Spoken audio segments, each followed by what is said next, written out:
Hey everyone, this is That Guy in Hutch, Jason Probst, and you're listening to That Podcast in Hutch. Today I have, actually I should say that I'm not that guy in Hutch today, I'm that guy from Hutch who's in Topeka today, because I'm up here for the 2022 legislative session, and the person I wanted to bring in first for this podcast is the Minority Leader Tom Sawyer, who has been in the legislature for quite a while, and I always enjoy sitting down and listening to some of the stories he tells about over time. So Tom, thanks for sitting in with me today. Well, thank you for having me. So when did you first come into the legislature? Or explain a little bit about your early days of your political career. Okay. Well, I'll tell you what's interesting is before I was in the legislature, it's interesting. I was a student at Wichita State studying accounting. That was my major.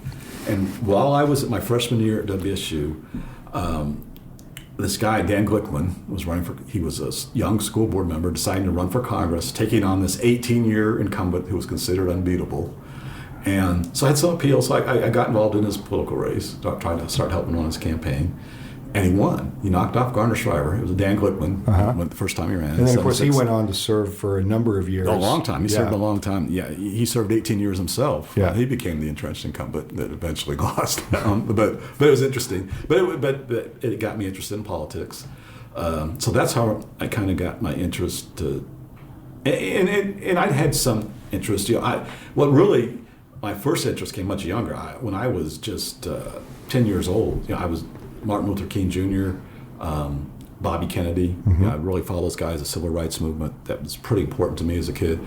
And I remember, they were both assassinated pretty close. Martin Luther King in April and Bobby Kennedy in June of '68. So that had a big impact on me. So I had that, but still, like I said, I was majoring in accounting because I was good in math. In fact, I'm gonna go way back. When I was 3 years old, my mom used to send me to the store, because I knew the value of money. I could understand money, could do change, And when my mom didn't drive and she needed milk or bread or a few things, she'd just send me off. So I'd walk off to the store, get that stuff. 3-year-old kid. And you knew how to make, you knew how to make change. I knew how much things were going to count, cost, and everything. I understood all that. So, it's a young age. So you can see with accounting, why that kind of background. And so it's always had that kind of interest. But, and then I started, actually, I'm getting way off track, but I started buying store when I was 5. Mm-hmm. I started selling my leftover candy. What I would do, not my leftover candy, I would actually, I didn't really care that much for sweets as a kid. We didn't really have it, so I didn't. So on Halloween, I would map out, do as many houses as I could. I would do this big strategy. I used a pillowcase instead of the paper like a little sacks. bag, yeah. Yeah, because they could hold more, and so I would get as much candy as I could. And then when I got that, I would sell it. And I didn't eat it, but I sold it. And so you go trick or treating, you get as much candy, and you knew where the good houses were. Oh yeah, so definitely. You got the good candy, and then definitely. After Halloween, mapped it all out, sell it out. And then I would go to the store, and I'd get like a big bag of cinnamon balls, and figure out how many I'd get in the bag, and if I sold like a penny a piece, how much I'd make, and I did that. And then my dad used to read books. And when he got done reading books, I said, "Oh, Dad, I'll sell you books." So I started selling my dad's books, and I would give him part of it. Now, there was a great story he used to tell when I was 5. There was one time I sold a bunch of his books, so he was excited. He saw this kid walking out with these books, and so Dad comes up to me and goes, "What's my share for the books?" And I'm like, "Well, Dad, he gave me, I can't remember what it was, a $10 bill or 20 or something, and I had to give him change.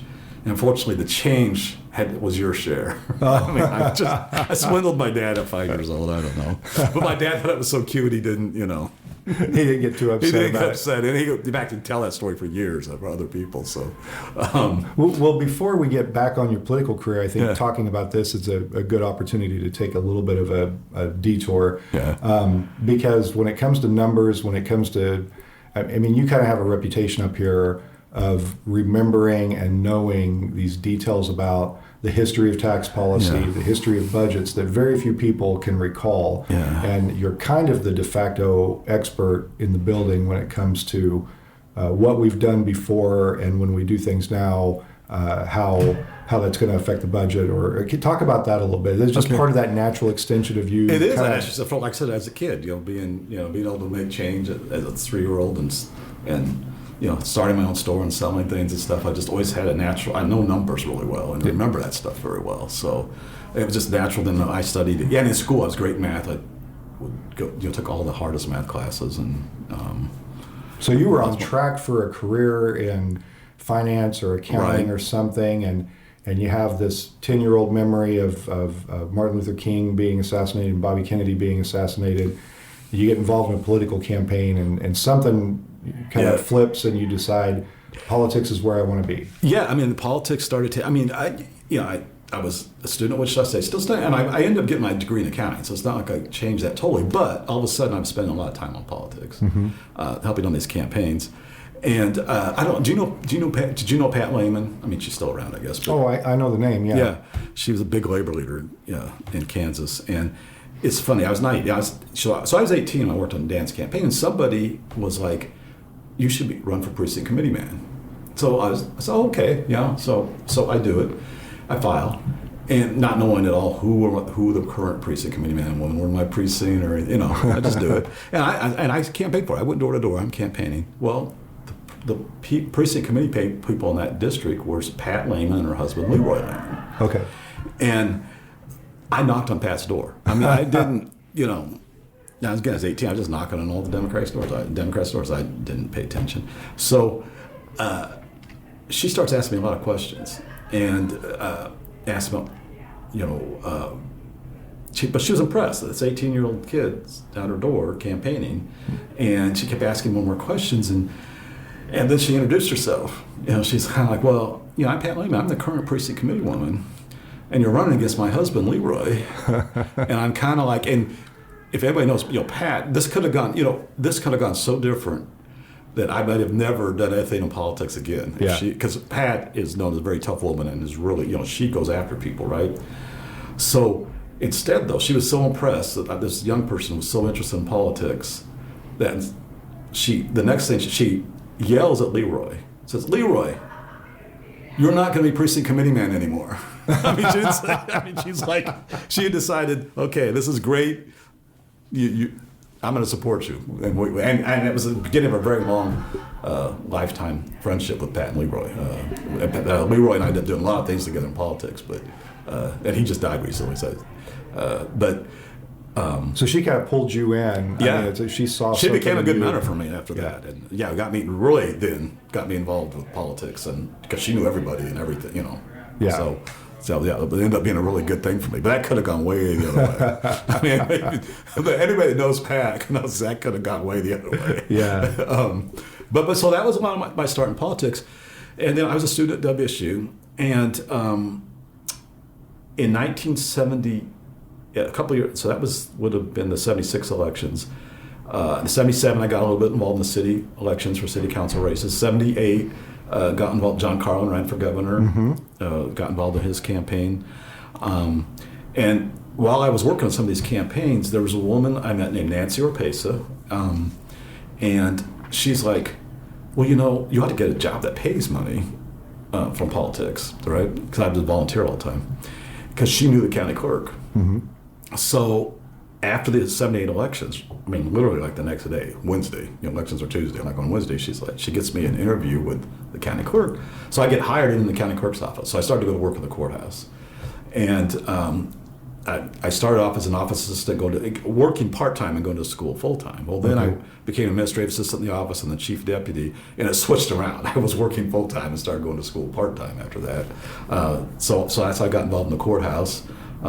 Gotten more involved in politics, and that's where a lot of my interest in the legislature first came, because I didn't really know a thing about the legislature up to that point. Yeah. And well, you have a line you've said before about what you really thought about the legislature. I know, and that's what I'm getting to that. It's when I was in the clerk's office. Okay, so it eventually became county clerk. So 1984, I became Sedgwick County Clerk, and our treasurer was a woman named Jerry Threffel, who was a Republican. I was a Democrat, but we wanted to change the way, and it wasn't just us, it was the Clerks Association, Treasurers Association. At that time, when you paid your taxes on your car, you did it at the same time as your house. So you paid them half in December and half in like May. Okay. Right. But Well, your house taxes and your car taxes were due at the same time. due at the same time. Okay. They had nothing to do with when you got your tag. You still got your tag like October if you're an S or whatever month. Yeah. But when you got your tag, you just paid your registration fees, all the other fees. You didn't pay the property tax. You paid the property tax in December and May. Okay. Okay. Well, we wanted to change that so that you paid the property tax when you got your tag. You did it all at once. Yeah. And so we had a bill to do that. It's called the Tax and Tag Bill. It's House Bill 2605. I still remember that. So we go to Topeka. The two of us go up there together to help lobby for this bill. And there are other clerks and treasurers around the state. So this is my first experience with the legislature. So we're in the tax committee, sitting there for the hearing. And I'm noticing, one, a lot of the members aren't even paying attention. Uh-huh. Two, they had no idea. A lot of them had no idea what we did or how the process worked or what we were really asking for. I mean, they were asking the stupidest questions. I mean, I'm going, oh my gosh, these are the ones that are going to decide this? They don't even understand this. They don't understand our process and stuff. So I'm like, oh my. So we're driving back, and I'm like, man, these are a bunch of imbeciles up there. I mean, I thought, man. So I thought, okay, we need to get good people in Topeka. I was just, so my first experience with legislation, I mean, that was my motivation. We need to improve this body. Yeah. Now, what I did realize, a citizen legislature, these are pretty complicated. I didn't really look at it from their standpoint, but still, I mean, that was my. But you have to deal with this every day on a daily basis. It's Right. part of your work. Right. And you're the one bearing the brunt Right. of the public coming in probably upset that they have to pay this alongside their property taxes for their houses, Right. which nobody is happy that that's right before Christmas. Right. You know? Right. And so you're dealing with that, Yep. and it's probably what drove the need for that change. Yeah. Oh yeah. Yeah. And the other thing is you had to have that. To get your car tagged, you had to have your property taxes paid. Well, they're paid at a different time, so you had to. I mean, it was administrative mess really, and it was hard for people. So it'd be a whole lot easier. You just do it once. Mm-hmm. But what's interesting when you work in the courthouse, when you work like in the county clerk or treasurer's office, everything you do is set by state statute. Yeah. So I gave that example, but really everything we do, and sometimes they would make weird changes to the law that would make no sense in the process. Mm-hmm. So that's where I got my interest somewhat in the legislature, was because we were reading statutes all the time, because that dictated what we did. So a couple years later, in '86, the legislator representing my district, a guy named Homer Jarko, who's also the tax guy. That's how he was known up there. Uh-huh. So it's kind of interesting that It carries over. It carries over.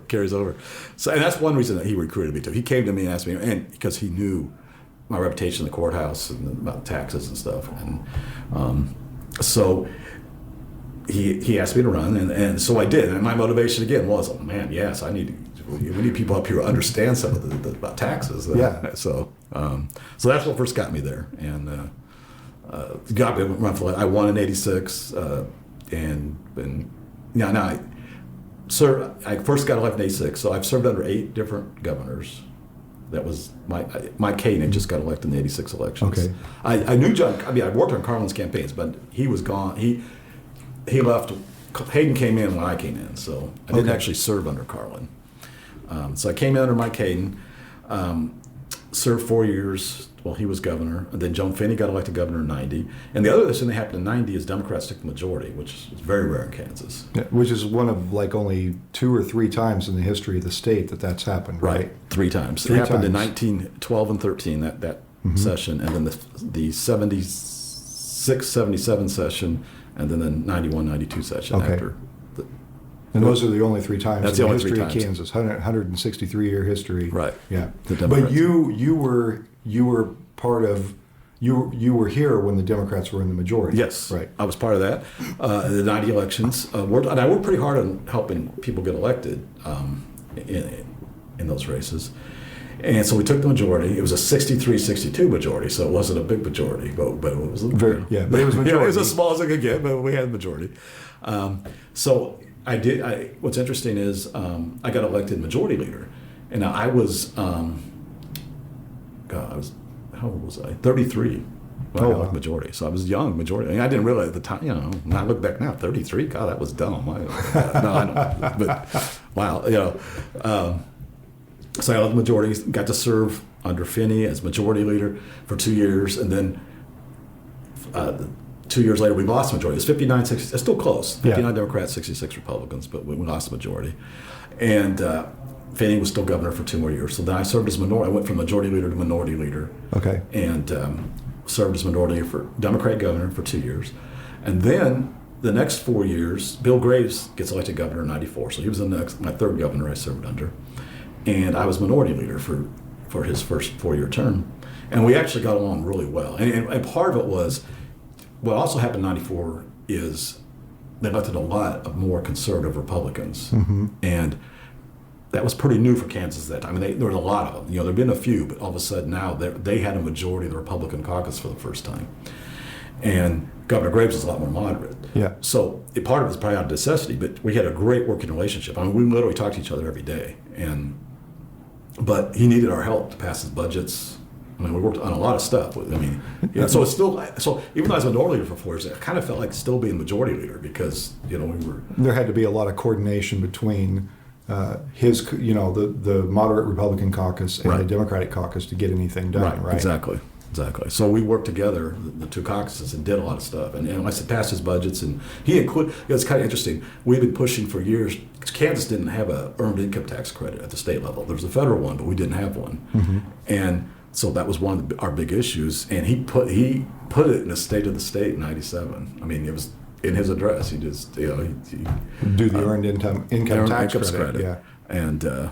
And it still wasn't easy to get it passed because a lot of Republicans didn't really want it, but it's like, they want it, we're going to do it. So, it was a pretty good deal. That was pretty neat. But so that happens. Well, then in '98, I'm the minority leader, and the Democrats, Bill Graves is up for re-election, and Fred Phelps files for governor. So Fred Phelps he files as a Democrat. So he is the only Democratic person on the Democratic side that filed for governor. Running for governor. And if anybody doesn't know who Fred Phelps is, he's the leader of Westboro Baptist Church, which has made its name going around the country, protesting funerals and just toxic language, and it's very hateful. Very hateful. Yeah.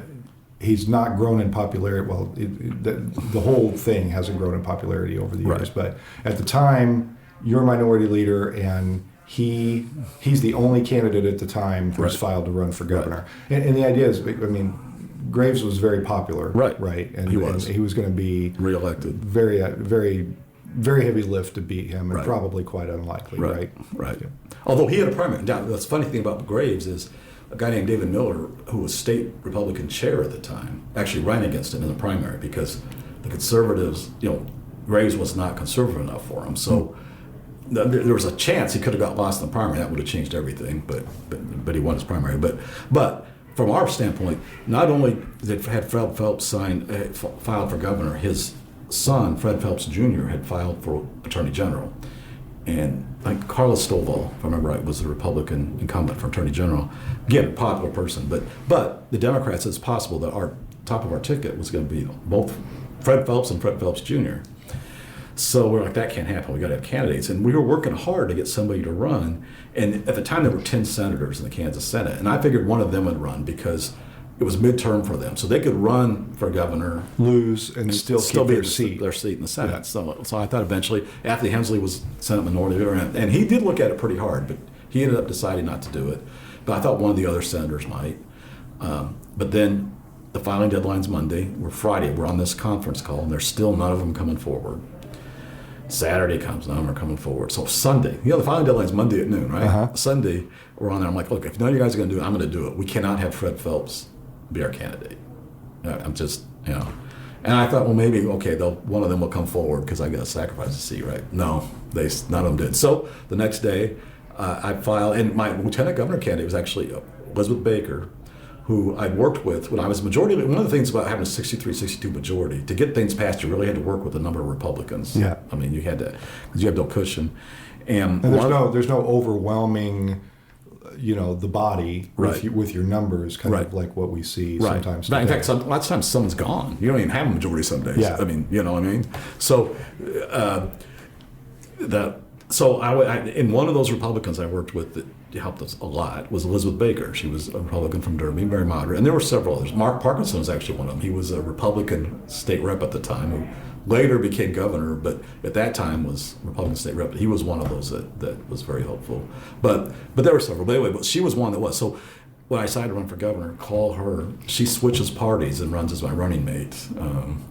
To help you out. To help me out, yeah. And she, of course, did want Phelps. I mean, she, it was, so the next day, there we are, running for governor. And, of course, we won the primary. And then we got Dan Likens, who had been, who a longtime activist in the Democratic Party, was state party treasurer at the time, for the KDP.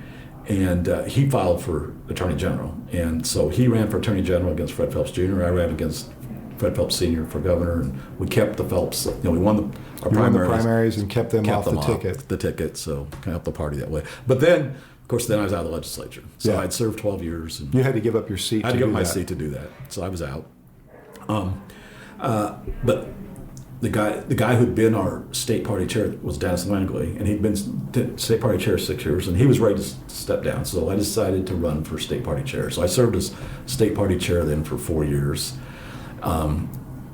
Between the 98 and 2002. Well, in 2002, the woman who took my place in the Kansas House, got a woman named Melanie Barnes. Her job situation changed where she calls me and says, I can't do this anymore. Mm-hmm. So she's like, would you run again for the House? So I'm kind of like, I've been out, it's kind of, but okay, yeah. So I ended up running for the House again in 2002, get elected again. And that time I served 7 years. But when I come back in 2002, that's when Kathleen Sebelius gets elected governor. It's the same election. Okay. She wins a governor's race. I get elected back to the House. So now Kathleen Sebelius is the 4th governor, right? It was Hayden, Finney, Graves. Yeah, Sebelius, the 4th governor. Okay. Under. And so we go into she becomes governor. I go back to the legislature. Well, then, of course, she doesn't serve out her term. Mark Parkinson, who, of course, another thing about Mark Parkinson, not only did I work with him when he was a Republican state legislator, he helped me a lot when I was majority leader. Well, the 4 years I was state party chair of the Democratic Party, he was state party chair of the Republican Party. Oh, wow. Yeah, so, and we had developed a pretty good relationship. We'd already known each other from the legislature. But then it's kind of interesting. So Sebelius gets elected governor, and 4 years into her term, she gets Mark Parkinson to switch parties. He's always a very moderate guy, and becomes her lieutenant governor for her second term. And then, of course, she steps down, so he becomes governor. And of course, we always have this great relationship. So one day he calls me and says, he told me, how would you like to be on the parole board? And my first initial reaction was, I don't know. I just didn't really. He goes, well, think. And he told me more to think about it. And the more I looked into it, I thought, that would be a nice change, and a chance to do something different. And I was very involved in '93 when I was majority leader or '92, of passing the sentencing commission and sentencing guidelines. Uh-huh. So I thought, this would be interesting, kind of tying a lot of what I did back then. So I left the legislature again, went on the parole board. But Parkinson then was my 5th governor I served under. So okay. Parkinson puts me on the parole board. And that was in 2009. Well, in 2010, Brownback gets elected governor, Sam Brownback. And Sam Brownback decides, of course, they do this kind of purge state government. They went out of their way to try to just find Democrats and just get rid of them. And on the parole board, there were 3 of us, but we had terms. Well, he didn't want to wait till our terms were up to make changes. So they had a bill to just do away with the parole board and essentially just renamed it to the Prisoner Review Board. Okay. But then just redid the, you had 23 new people. Yeah. So he got us off pretty fast. So then I went back to practicing accounting a little bit, not long. It's like 2011. I was out of the parole board. Well, 2012 comes, and the woman who had taken my place in the legislature lost in the 2010 election. So my House seat is being held by a Republican. And we had actually recruited a candidate to run in 2012. Well, that year, they could not come to agreement on reapportionment maps. Uh-huh. So the courts drew the maps at the last minute. Well, when they did, the candidate we had in the 95th House District got drawn out. So now all of a sudden, this is the Friday before, the final deadline's Monday. This is the Friday before. They had no candidate in the 95th District. So there's a Republican incumbent who won in 2010, my old House seat, might get reelected by default. Yeah, because there's nobody to run. There's nobody to run. Person got drawn out. So, but I was in the process of painting my house. And what's really funny, just like the weekend before, I was trying to decide whether to throw away all my old yard signs. Because I had not bought yard signs. The last 96 is the last time I felt like still I haven't bought yard signs since 96. I just reuse them, right? So, but I had all my old yard signs, and I'd had them down in the garage, but they took up quite a bit of space. So I was trying to say, well, should I just get rid of them? I mean, I'm probably gonna run for the legislature again, right? I've been through 2 stints, 19 years total. I mean, I'm not gonna do this again. Well, there was something that said, no, maybe I shouldn't. And at that point, the House map that the House drew actually drew me out of that district. I was in a different district. So it was like, I'm probably not going to. No. Well, so, but then there's something told me, no, you never say never. You never know. So instead of throwing them away, I put them up in the attic. Then I'll just get space in the garage out of the way, right? Well, so then, a couple of weeks later, the judges draw the maps, and all of a sudden I'm back in the district, and the candidate that was supposed to run is out of the district. And I'm on a ladder painting, and my phone keeps ringing. It's all these people trying to recruit me to run. And I'm busy painting, so I was ignoring the phone calls. Well, then they start coming over. And one of them that came by, this car comes by, and there's this little, he seemed like a little pipsqueak.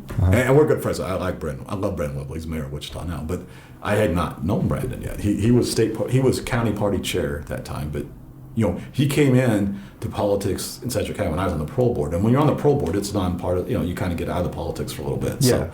So I didn't know him. And he's young and stuff, and like, But a lot of people I did know started coming over and all this stuff. And so I actually, what I said was, if you don't find anybody else, I'll do it. Well, they quit looking at that. They got other things they got to do. So yeah, they found their candidate. But anyway, so that's how I got back again. 2012, ran again, and so I had that time though I had to run against an incumbent, which was a new experience. But I had not run against, the incumbent. I'd bid the incumbent or his open seat. Yeah. So what was interesting about that race was the difference. And what's interesting, this guy I was running against had actually run against me in 2006 and 2008 when I was the incumbent. And in 2006, I got 62% of the vote. In 2008, I got 66% of the vote against him. So I'd beat him pretty bad both times, right? Well, then when I'm trying to run this race and get support, I'm finding a lot of these groups are like, well, I think we're just going to support the incumbent. We're not going to. And I'm kind of like, really? I beat this guy. I got 66% of the vote against this guy last time. You really think he's going to beat me this time? Yeah. I mean, our voters going to change that much. I know he's the incumbent now, but Yeah. So that was an eye-opening. But it was a lot to harder. See the change in that. To see the change. See that dynamic of people change that support. Yeah. So I did. Some of the groups that did support me, I knew loyalty there. That was hey, these people are sticking with me. But so that was an interesting dynamic. But anyway, I won at 58%. Not as much as I had before, but he was the incumbent. He shaved some off. Yeah. But so that's how I got back, and so I came back, and I've been this. But anyway, at that point when I came back, Brownback was governor. So now Brownback is your sixth governor.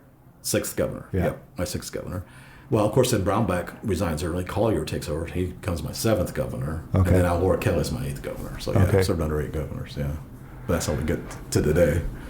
I remember we just had, today, the day that we're recording this, we just had the state of the judiciary, and tonight we'll have the state of the state. And I remember that year that Brownback left and Collier came in because we had 2 state of the states that year. Yeah, right. We had Brownback gave his, and then it was a week or so later. And Collier gave his. Collier gave his after Brownback was called up to be an ambassador. One is enough, I think, for the state of the state. Yeah, it is. It is. Yeah, that was an interesting year having 2. Yeah.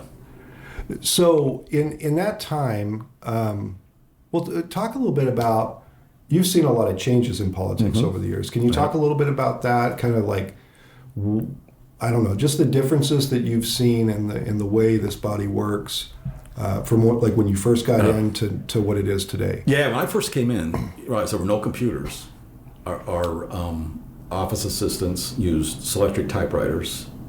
There was a ton of paper. You would not believe the paper we had back then.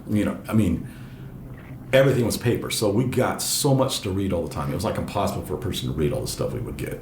People, all the people giving us information about bills, I mean, it was just because everything was paper, typed up. So that's a big difference. And it was real easy if you didn't stay on top of it. All of a sudden, your desk was just stacked up, just piled high, several feet high of paper.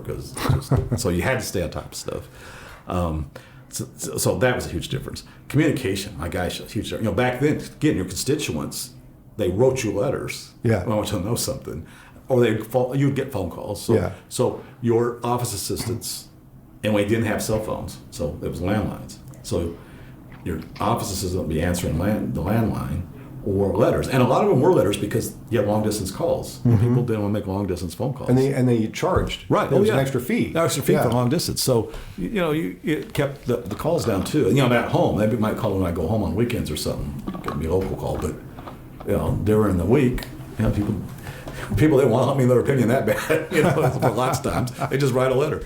So that you think about it today, we don't get. How many letters do you get? Not that many. Not many. No. A lot of emails. Right. See, that's what we didn't. But see, we didn't have emails. We didn't have computers. Didn't have emails. Didn't have cell phones. So it was a very, very different world in that way. And because of that, everything was much slower in reaction time. And that's the thing I've noticed so different in debates and stuff. Like, you debate a major issue back then.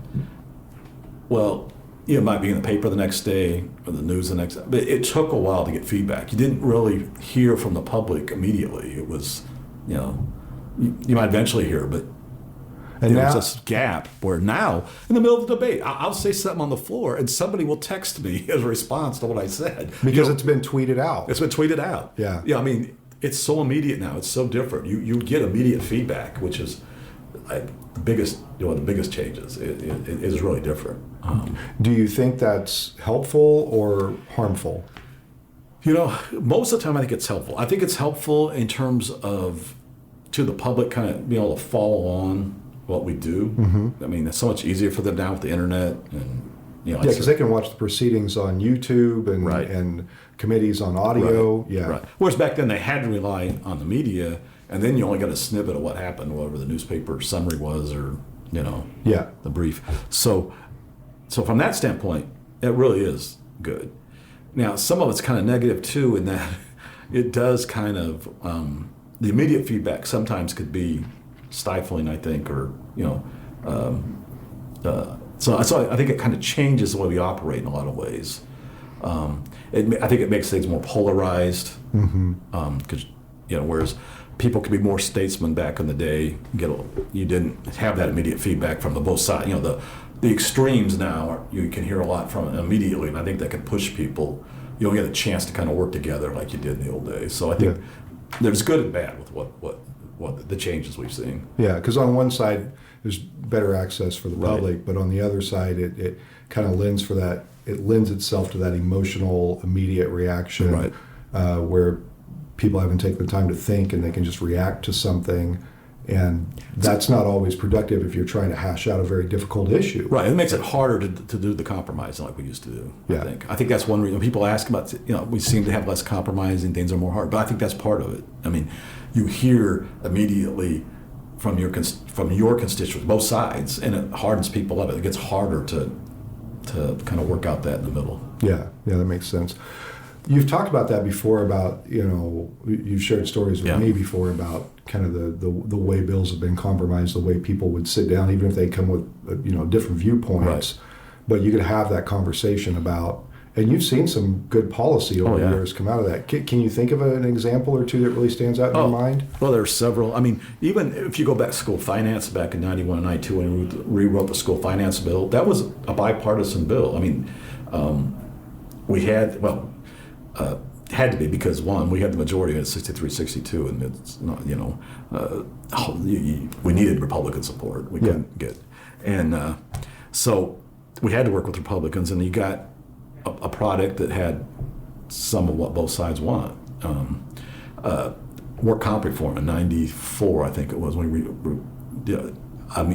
the Republicans kind of, always said they wanted to where workers didn't get anything if they got injured. There was always this tight where, we wanted it easier for workers to collect and get more when they got injured on the job. And, we compromised through all that. So, and that one was that was a big one. It took a long time because there was a lot of push. It was kind of, that was a very high pressured. The chamber on one side had their big bill. Governor Finney had vetoed it. So we're trying to work out a compromise. The chamber's putting real pressure on people to try to change, to override the governor. But we all sat down and we came to middle ground on a lot of things. And the good part about that bill is that it was a true compromise. And businesses immediately, because businesses were upset that their work comp rates were going up so much every year. Mm-hmm. So that stopped that. That quit happening.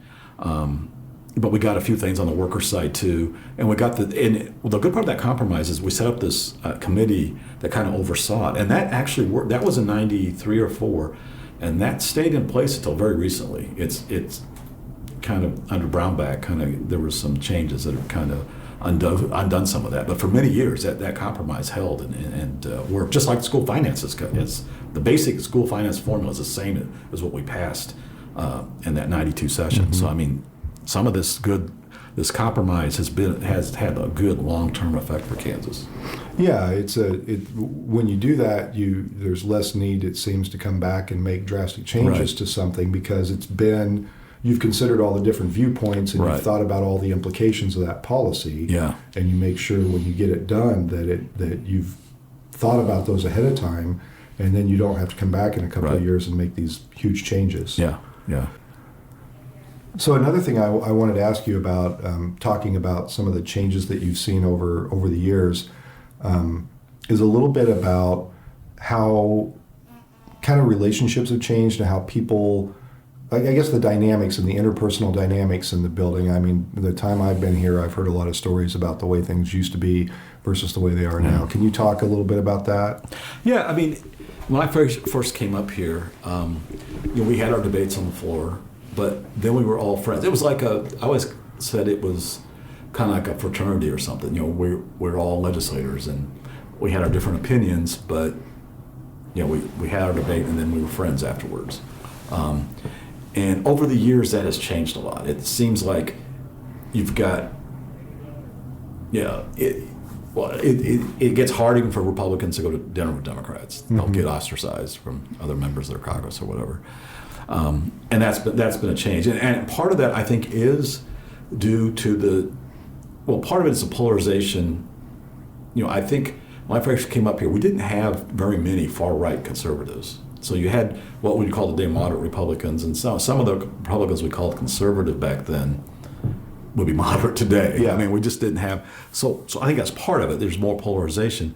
But I think part of why there's more polarization, though, is, again, a lot of it, the downside of the technology of today is it has caused the extremes on both sides are the ones we hear more about. We hear immediately, they're more involved, and I think it shades our politics more. And the fact that since we hear immediately, like I said in the old days, you didn't hear from the public. They wrote us letters, so it took a while to get feedback. Yeah. And so it gave us the time to sit down and work things out and compromise. Now it's harder to do that. People are hearing from their side right away. Yeah. And basically say, I can't do that. I can't move.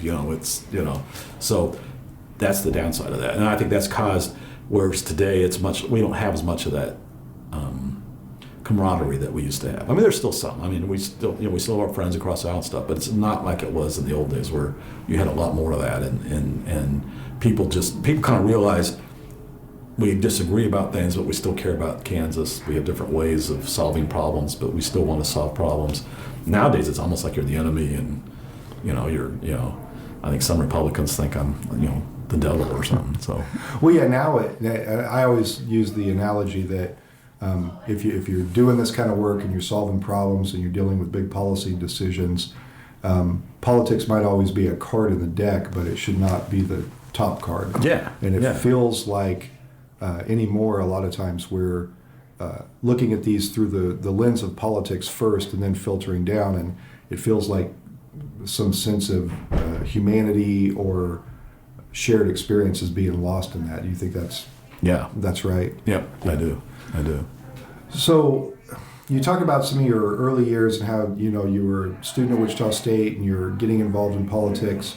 Tell me now, if there's somebody who's young, who's concerned about the future or interested in policy, interested in politics, wants to make a difference in their community, what would you tell that person? First off, why it's important to be involved and how to be involved, and I guess just kind of your general sense of what somebody who wants to get involved wherever they are in life, what they should do, why they should do it, and why it's important. Okay, well, that's all. No, I think it's important if people, if you don't get involved, you're letting other people make the decisions. I mean, things are going to happen. Your city council meets, they're going to make decisions. Your state legislature meets, they're going to make decisions. County commission, and things will happen if you don't get involved. Other people get to make those decisions. They get to decide what happens. So I tell people it's real important. If you want a say in your government, you need to be involved. And the thing about the United States that's pretty cool is that we have several levels of government, and they're all based on the voters. I mean, we are the ultimate authority, and and unfortunately, a lot of people don't get involved. I mean, a lot of people don't even vote. I mean, that's the first thing. Make sure you always vote. But it's like, I'm always amazed all the time that people give up, that right, that franchise they have, and let other people make the decisions. And you see it a lot in how much power that wealthy people have. The top 1%, because they're all involved. Heavily involved. Yeah. They're giving money to campaigns. They're involved in every aspect. Every bit of it. So when you have a lot of people the other end that are getting screwed all the time, and it's like, but a lot of it is they're not involved. A lot of them don't vote, and if they do vote, that may be all they do. It's like, so I think it's real important that you get involved. You pay attention to what's happening at your city council. You pay attention to what's happening at county commission. You pay attention to the state legislature. You get involved in campaigns. Get involved in local parties. Because if you don't get involved, somebody else is, and they're the ones that are going to make those decisions and influence things. Yeah, that's the thing I always tell people, that you can choose not to care, but then somebody else who cares a whole lot about their perspective, probably different than yours, is going to be involved, and they're going to make sure things go their way. Right. If you want to make sure your perspective is taken care of, then you got to get involved. Yeah. That's the best way. Yeah. And so good ways to do that are, like you said, like help campaigns, donate to campaigns if you can. But like we said, people that don't have a lot of means can't do that. Well, they can't donate with money, but they donate with time. Time's important in campaigns. Oh, absolutely. So, you donate one way or another. Yeah. And then the last question I want to ask you is, you've done this for a long time. You've seen all these changes. So what's kept you coming back? What's kept you doing this work for so many years? Well, it's affecting change. One of the things, there's been a lot of really good things that have happened in my time in the legislature. I mentioned school finance was a really big one back in 91, 92. But more recently, like in 2017, a lot of my motivation, I talked about being on the ladder, paying my house in 2012 when they recruited me. But they were able to recruit me really because I was really upset with what had happened in the 2012 session when Brownback was governor, the whole tax experiment. I knew they were blowing a hole in our budget. They were giving wealthy people big tax breaks, and they were actually raising taxes on a lot of people on poor people. Because they raised the sales tax twice in response to that. Right? They raised sales tax twice. They got rid of the old. We had a refundable food sales tax rebate that at least helped poor people get back some of the money they paid on sales tax. They got rid of that to help pay for the Brownback tax experiment. Homes, people that rented, that were like senior citizens, or if you were disabled or blind or poor, you could get back 15% of your rent for the homestead refund. We took that away. Renters couldn't qualify anymore for it. So some of the poorest people who needed help the most got their. All of a sudden, they were the ones hurt by Brownback. We said, all right, if you're a wealthy business owner, you pay zero income tax in Kansas, and the few pay for us they had all came from poor people. So it was really backwards, and it really upset me. And plus, it was going to blow a hole in the budget. It's not sustainable. They didn't do it when there was a large empty balance. Yeah. So so I had that motivation. I said, I got to run to undo this. So that was my motivation to run. And in the 2013, 2014 session, worked to do that, but we were 28 Democrats. There were some moderate Republicans, not a lot, but it was the beginning. We were making some strides. And by 2016, everything flipped. We had the votes. And it was pretty amazing in 2017 because not only did we undo Brownback, but Brownback was still governor. Yeah. So we had to override his veto. So that was pretty amazing up here to get over 84 votes in the House and 27 in the Senate, which means you had a lot of Republicans voting with you to undo the Brownback tax experiment. And that was big. It has helped the state a lot. We've been able to fund our schools again, been able to get our roads funded again. We have got our budget back together. We're not taking money from capers. In fact, we're putting money back into it. And we're to the point now, the budget's built back enough, we can actually cut taxes that will help real people, like eliminating the food sales tax. Yeah. So that was a huge thing we did in 2017. And that's what keeps motivating me is these things that we do. This, we make these strides and help people, and that keeps me going. Yeah, well, I can totally see that. Yeah. So, well, thanks for all of your years of service, Well, and thank thanks for coming on and visiting with me a little bit today. All right, thank you. Thanks, Tom.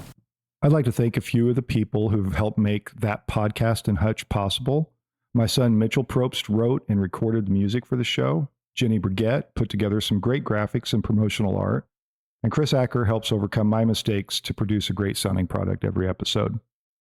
That Podcast in Hutch is made possible through a collaboration between the Hutchison Arts and Culture Collective and Salt City Sound.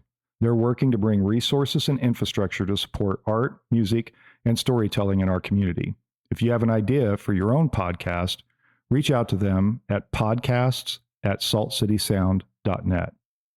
If you enjoy That Podcast in Hutch, be sure to subscribe and share it with all your friends. You can also help support this production by subscribing to thatguyinhutch.substack.com or by emailing me at thatguyinhutch@gmail.com to learn about sponsorship opportunities. Thanks for listening, and I hope you'll join us again next week.